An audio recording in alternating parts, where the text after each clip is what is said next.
महाराष्ट्र के मुख्यमंत्री शिंदे क्या आए, बसपा में मानो भूचाल आ गया। गुस्से से तमतमा गई बहन जी और चला दिया कार्रवाई का हंटर और अपनी पार्टी के दो बड़े नेताओं को दिखा दिया पार्टी से बाहर का रास्ता। लेकिन क्यों मायावती को आ गया इतना गुस्सा, किन पर गिरी है इस गुस्से की गाज, हम आपको बताएंगे। पहले ये लेटर देखिए। बहुजन समाज पार्टी के इस लेटर हेड पर एक प्रेस रिलीज के जरिए इन नेताओं के निष्कासन की जानकारी दी गई है, जिसमें साफ साफ लिखा है राजकिशोर सिंह और उनके भाई ब्रजकिशोर सिंह उर्फ डिंपल के निष्कासन की बात कही गई है। ये दोनों नेता पूर्वांचल में एक बड़ा वर्चस्व रखने वाले बताए जाते हैं। अंदाजा इस बात से लगाइए कि राजकिशोर सिंह तीन बार मंत्री रह चुके हैं। वहीं उनके भाई ब्रजकिशोर भी सपा सरकार में मंत्री रह चुके हैं। बसपा, सपा और कांग्रेस जैसे दलों में रहकर अपनी राजनीति का लोहा मनवा चुके हैं। ऐसे में 2024 के रण से पहले मायावती के सेक्शन की चर्चा बहुत ज्यादा है। चलिए अब ये भी जान लीजिए कि आखिर इसके पीछे क्या वजह बताई जा रही है। दरअसल पार्टी स्तर पर कहा गया है कि ये दोनों नेता पार्टी विरुद्ध गतिविधियों में संलिप्त थे, इसलिए उन्हें पार्टी से निकाला जा रहा है। लेकिन माजरा दरअसल ये है कि इन दोनों नेताओं को महाराष्ट्र के सीएम एकनाथ शिंदे के करीबी होने का खामियाजा भुगतना पड़ रहा है। ये दोनों नेता एकनाथ शिंदे के कार्यक्रम में उनके साए की तरह देखे गए थे। उनका भव्य स्वागत किया था। मायावती को उनकी अपनी प्रतिद्वंदी से करीबी रास नहीं आई और उन्होंने दोनों को पार्टी से बाहर का रास्ता दिखा दिया। अब इस एक्शन के बाद राजकिशोर सिंह का रिएक्शन भी देखिए। अनायास किसी को तकलीफ हो जाए, वो अभी जिसको आप नेता अपना मानिए उसी को तकलीफ हो जाए, तो उसमें हमारा कोई बस तो है नहीं।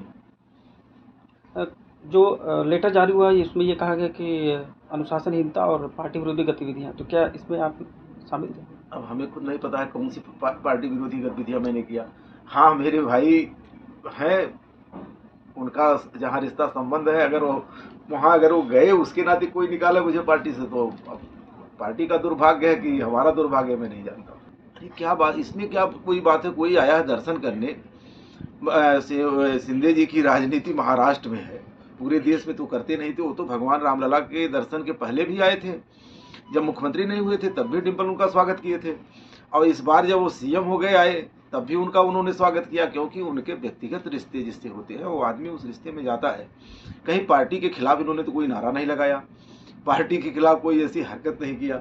अगर उन्होंने डिंपल के साथ साथ मुझे भी निकाला तो उनको बहुत धन्यवाद। तो राजकिशोर सिंह कहते हैं कि शिंदे से उनके भाई के निजी संबंध है। इस पर एक्शन को बेतुका और सरासर गलत बताते हैं।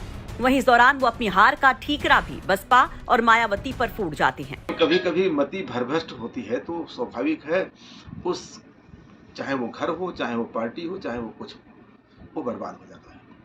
जनाधार को लेकर भी अब सवाल खड़े होते हैं कि अब बसपा का कोई जनाधार नहीं रह गया है, दलित वोट हो या अन्य ब्राह्मण वोट हो, सब टूट गए। ये सही है, अगर बीएसपी से मैं न लड़ा होता तो निर्दल लड़ता तो मैं विधायक हो जाता। उस पार्टी से लड़ने के नाते मेरा नुकसान हुआ और मैं हार गया चुनाव। आपको बता दें कि राजकिशोर सिंह की गिनती कद्दावर नेताओं में होती है, जो मायावती सरकार में कैबिनेट मंत्री थे, सपा सरकार में 2 बार कैबिनेट मंत्री थे। वहीं उनके छोटे भाई ब्रजकिशोर सिंह डिंपल को सपा सरकार में राज्य मंत्री का दर्जा दिया गया था। 2019 में दोनों ने सपा छोड़कर कांग्रेस ज्वाइन की थी और 2020 में हाथी पर फिर से सवार हो गए थे, दोबारा से बसपा में आ गए थे। आपको बता दें कि राजकिशोर सिंह हरैया से 2022 में बसपा के टिकट पर चुनाव भी लड़े थे, लेकिन इस बार उनको हार का सामना करना पड़ा था, जिसके पीछे वो बीएसपी के सिंबल को जिम्मेदार बताते हैं। खैर, अब चर्चाएं ये हैं कि दोनों भाई बीजेपी जाने की जुगत में हैं। वहीं निकाय चुनाव से ठीक पहले जिस तरह से बड़ी कार्रवाई बसपा में की गई है, उस पर आप लोग क्या कहेंगे? कमेंट बॉक्स में अपनी राय जरूर रखें।